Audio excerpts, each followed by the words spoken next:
Brown sugar, ইয়াবা tablet, Phensedyl, Eskuf, নেশাজাতীয় syrup সহ সোনামুড়া থানা পুলিশ ও বিএসএফের যৌথ অভিযানে আটক এক নেশা কারবারি। ঘটনা সোমবার গভীর রাতে জানা যায় সোনামুড়া থানার ইন্সপেক্টর বিপ্লব দেববর্মা, এসআই জগবন্ধু দেববর্মা সহ সোনামুড়া থানার পুলিশ ও এনসিনগর বিউপি বিএসএফ জওয়ানরা গোপন খবরের ভিত্তিতে তামসাবাড়ি এলাকায় অভিযান চালিয়ে 3500 ইয়াবা ট্যাবলেট, 14 গ্রাম ব্রাউন সুগার এবং 28 বোতল ফেন্সিডিল ও এসকফ নেশাজাতীয় সিরাপ সহ নেশা কারবারির মুশফিকুর রহমানের আটক করে সোনামুড়া থানায় নিয়ে আসে। সোনামুড়া থানায় নিয়ে আসার এনডিপিএস অ্যাক্টে মামলা গ্রহণ করে সোনামুড়া থানা পুলিশ অভিযুক্তকে গ্রেপ্তার করেন। মঙ্গলবার দুপুরে অভিযুক্তকে সোনামুড়া আদালতে সোপর্দ করবে পুলিশ। সংবাদ মাধ্যমে বিস্তারিত জানান সোনামুড়া থানার ওসি জয়ন্ত দে।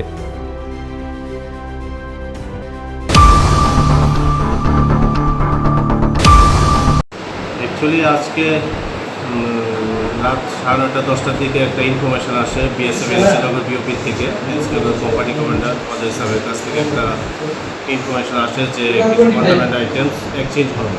সেই অনুযায়ী ওনারাও আমাদেরকে পুলিশের স্টেজ চেয়েছেন। অ্যাকর্ডিংলি আমাদের এখান থেকে ইন্সপেক্টর বিপ্লব দেববর্মা এবং সাব ইন্সপেক্টর জগবন্ধু দেববর্মার সঙ্গে স্টাফ নিয়ে বিএসএফের সঙ্গে জয়েন্ট অপারেশন করে এনসিনগরের একটি জায়গার সেই অপারেশনের সময় একটি লোক যখন এই কন্ট্রাব্যান্ড আইটেমস এক্সচেঞ্জ করছিল তখন ওকে ডিটেইন করা হয়।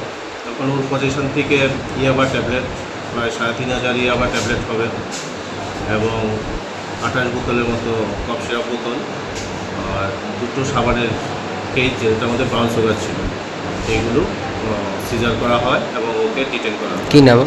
ওর নাম মুশফিকুর রহমান, ওর নাম আক্তার হোসেন। তার পরিবারের তরফ থেকে একটা অভিযোগ রয়েছে যে তাকে নাকি অপহরণ করা হয়েছিল, কিছুক্ষণ পরে তাকে আপনার এখন অবধি এমন কোনো বিষয় আমাদের সামনে আসেনি, তবু এই বিষয়টাও দেখা হচ্ছে। অ্যাকচুয়ালি মানে এরা সবাই মোটামুটি কন্ট্রাব্যান্ড আইটেমসের বিজনেসের সঙ্গে যুক্ত। আপনারা গত কয়েকদিন আগে দেখতাম বড় ধরনের অভিযান করেছিলেন। গত কয়েকদিন আগে যে কেসটা আমরা করেছিলাম বা যেটা হয়েছে আমাদের এখানে, এদের রিলেটিভসের মধ্যেই পড়ে সবাই। তো এটুকু বোঝা যাচ্ছে যে এদের মোটামুটি ফ্যামিলি মেম্বার্স এই বিজনেসের সঙ্গে রিলেটেড। কালকে তাকে কোর্টে ওঠা হবে, আদালতে তোলা হবে কালকে তাকে। কালকে ওকে কোর্টে পাঠানো হবে।